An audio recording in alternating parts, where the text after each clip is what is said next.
Hello guys, welcome to triple I Q.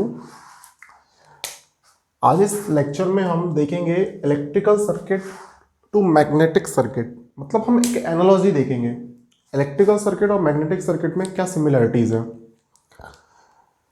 ना guys. तो हम स्टार्ट करते हैं हमारा लेक्चर।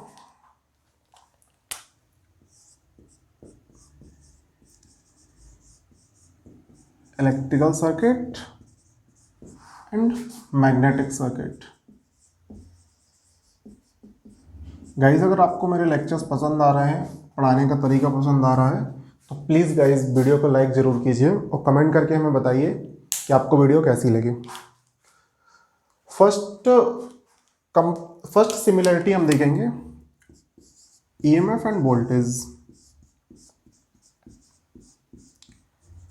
जिस तरीके से इलेक्ट्रिकल सर्किट में ईएमएफ और वोल्टेज का इंपॉर्टेंस है, उसी तरीके से मैग्नेटिक सर्किट में एमएमएफ का इंपॉर्टेंस है। ईएमएफ क्या कराता है?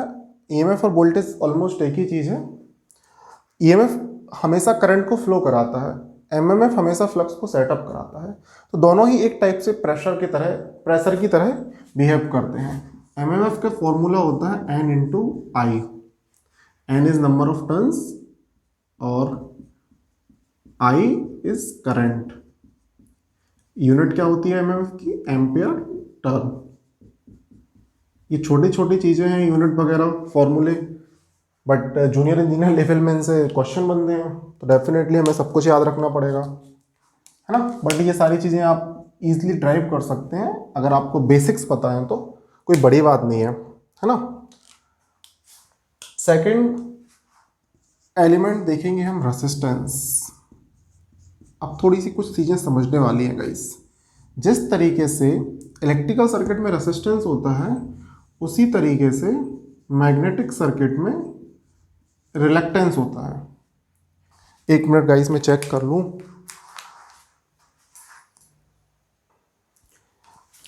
अभी एक वीडियो रिकॉर्ड की थी मैंने, तो उसमें माइक का कनेक्शन ही करना भूल गया, तो उसमें पूरा ऑडियो गड़बड़ हो गया।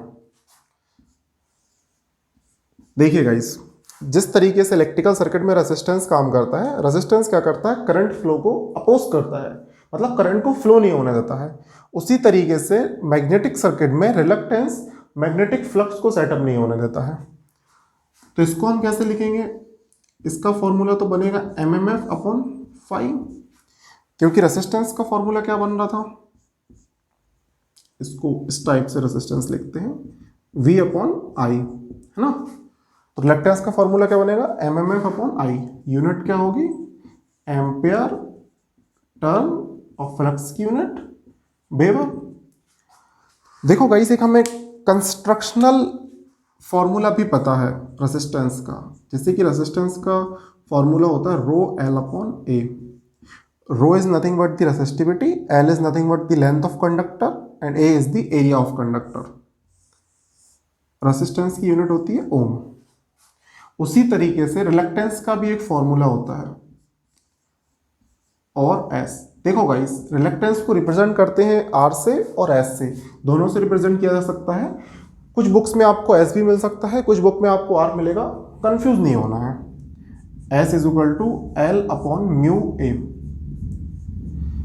जिस तरीके से यहाँ पे रेसिस्टिविटी है, उसी तरीके से यहाँ पे एक रिलेक्टिविटी भी होगा। ऊपर रिलेक्टिविटी आएगा, क्योंकि हमें पता है रेसिस्टिविटी का इन्वर्सली क्या होता है? कंडक्टिविटी।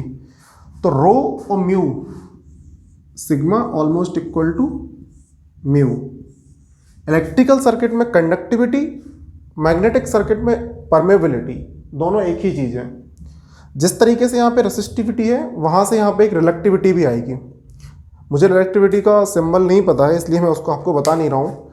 जब मुझे उसका सिंबल मिलेगा तो डेफिनेटली मैं आपको बताऊँगा। तो परमेबिलिटी किसके सिमिलर है? कंडक्टिविटी के सिमिलर है। कंडक्टिविटी की यूनिट क्या होती है गाइस? सीमेंस पर मीटर। रिलेक्टिविटी की यूनिट क्या होती है? हेनरी पर मीटर, है ना गाइस।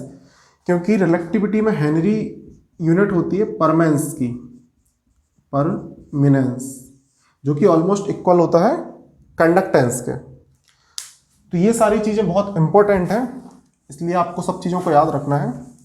आगे के हम और कुछ पैरामीटर्स देखते हैं। इसको बोलते हैं electrical to magnetic analogy.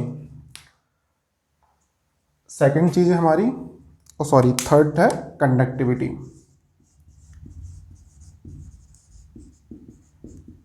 Conductivity को रिप्रेजेंट करते हैं सिग्मा से, जो कि होती है 1/ρ। सिमिलर इसमें क्या होती है, परमेबिलिटी। परमेबिलिटी की रिप्रेजेंटेशन क्या होती है, म्यू रिप्रेजेंटेशन होती है परमेबिलिटी की, which is equal to mu not into mu r. Mu not का यूनिट भी होता है यहाँ पे 4 pi into 10⁻⁻7 henry per meter, और ये होती है रिलेटिव परमेबिलिटी। रिलेटिव परमेबिलिटी की कोई भी यूनिट नहीं होती है, तो सिमिलर होती है कंडक्टिविटी के परमेबिलिटी। तो एक टाइप से बोल सकते हैं permeability is nothing but the magnetic conductivity, है ना गाइस। यूनिट याद रखना बहुत इंपॉर्टेंट है, Henry per metre. Relative permeability की कोई यूनिट नहीं होती है। ये क्वेश्चन में कभी कभी पूछ लिया जाता है कि रिलेटिव परमेबिलिटी की यूनिट होती है, 2-3 आपको ऑप्शन दे देंगे और फोर्थ ऑप्शन में दे देंगे यूनिटलेस। तो आपको याद रखना है रिलेटिव परमेबिलिटी की यूनिट यूनिटलेस होती है। ये वैल्यू भी आपसे डायरेक्टली पूछी जा सकती है कि एब्सोल्यूट परमेबिलिटी का वैल्यू बताइए, तो इसको भी आप थोड़ा याद रखिएगा। फोर्थ देखते हैं, जैसे इलेक्ट्रिकल सर्किट में हमारे यहाँ करंट फ्लो होती है, रिप्रेजेंट करते हैं आई से, यूनिट होती है एम्पेयर। उसी तरीके से मैग्नेटिक सर्किट में फ्लक्स होता है, रिप्रेजेंट करते हैं फाई से, यूनिट होती है weber.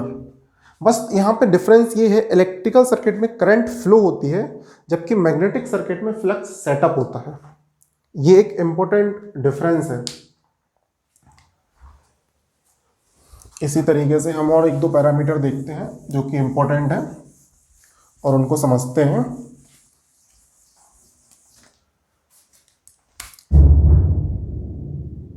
Fifth is current density.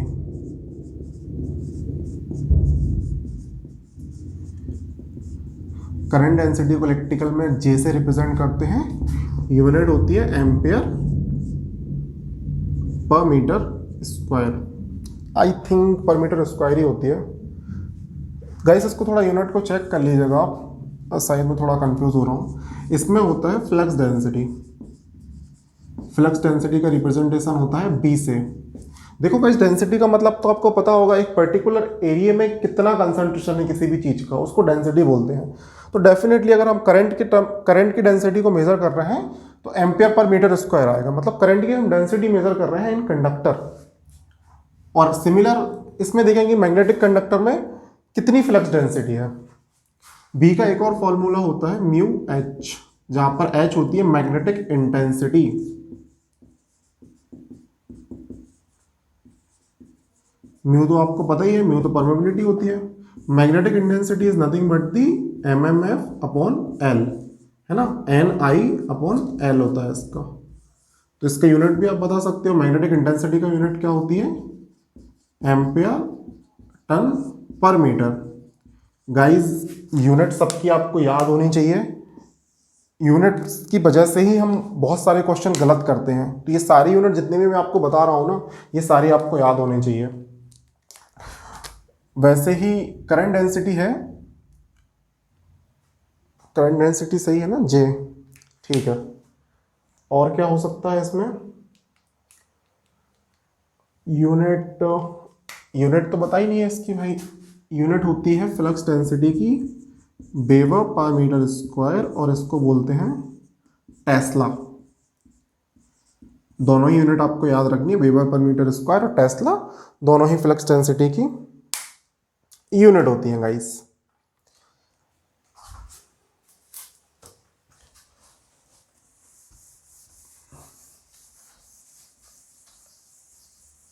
Electrical और मैग्नेटिक एनालॉजी में ये सारी चीज़ें इंपॉर्टेंट हैं। अगर कुछ और मुझे याद आता है तो आगे के लेक्चर्स में मैं आपको बताऊंगा, है ना गाइस।